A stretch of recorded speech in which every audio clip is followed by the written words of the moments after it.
ચોમાસાની શરૂઆતથી જ મેઘરાજાએ ભૂકા કાઢી નાખ્યા।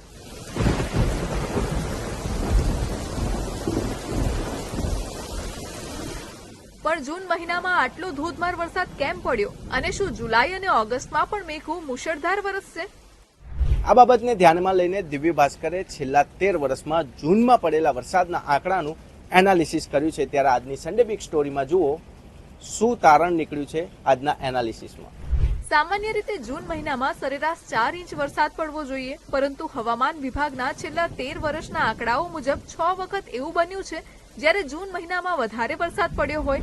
એમાં પણ 2023 ને બાદ આ વખતે બીજી વખત 2 ગણા કરતા પણ વધુ વરસાદ ખાબકી ચૂક્યો છે અને જે રીતે વરસાદ ધબધબાટી બોલાવી રહ્યો છે તે જોતા 30 જૂન સુધીમાં 2023નો પણ રેકોર્ડ તૂટી શકે છે।